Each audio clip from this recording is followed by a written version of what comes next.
Hey guys, welcome back to my channel. Um, if you ask Christians what is their opinion on certain moral topics, let's say abortion, most will tell you that it is wrong. Abortion is murder. You cannot take an innocent life. But if we go a step further and ask, why is that? Usually you will get an answers like God teaches us, the Bible tells us, or the church says so. Honestly, those answers are all correct, but the problem here is how to convince a non-believer of this view. That is why I create my first video, where I try to analyze abortion from a non-believer standpoint. I also discussed why it can lead to chaos when we view abortion through a subjective moral lens. If you haven't checked out my video yet, you can click here.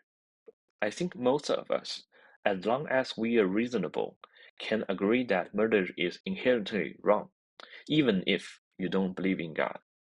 However, people tend to have different opinions on whether what is in the mother's womb is alive. If it isn't alive, then that's the end of the story. I think you can do whatever you want. I believe God gave us the freedom of choice.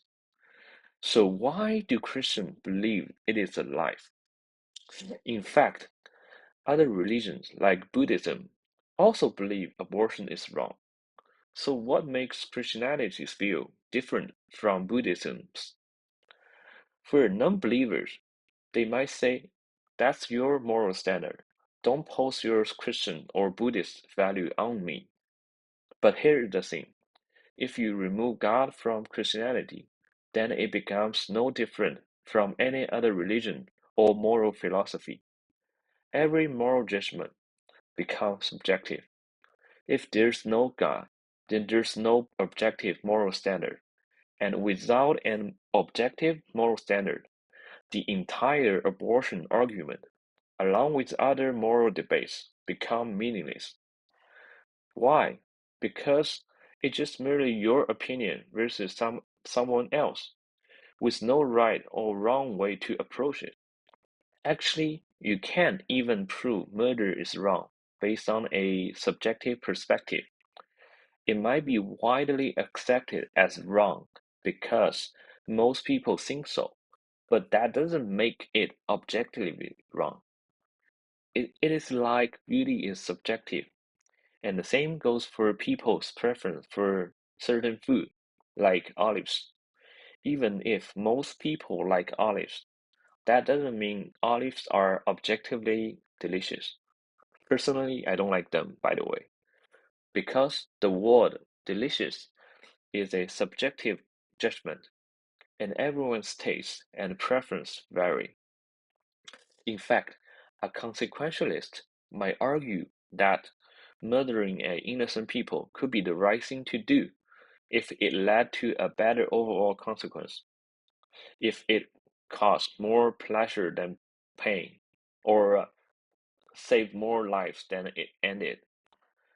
Before the late 18th century, most people's belief about morality and righteousness or wrongness of action were heavily influenced by the divine authority. But then the Enlightenment movement came in and greatly affected people's view on morality. People began breaking free from constraint of religious dogma and moving away from a worldview centered on divine authority. Instead, they start questioning whether human action should be solely dictated by God's command and sought rational ways to determine the morality of actions.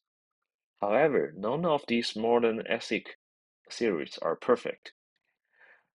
This is almost like a replica or a modern version of this Adam-Eve forbidden fruit story. When the serpent tempted Eve, saying, "When you eat from it, your eyes will be opened, and you will be like God, knowing good and evil." In Bible, it is clearly stated what is good and what is evil. Do what is right in the eyes of God. do what is evil in the eyes of God. So when humans become their own sources of morality, you can also see a recurring statement in the Bible. Everyone did what was right in their own eyes. That is when moral and social chaos began.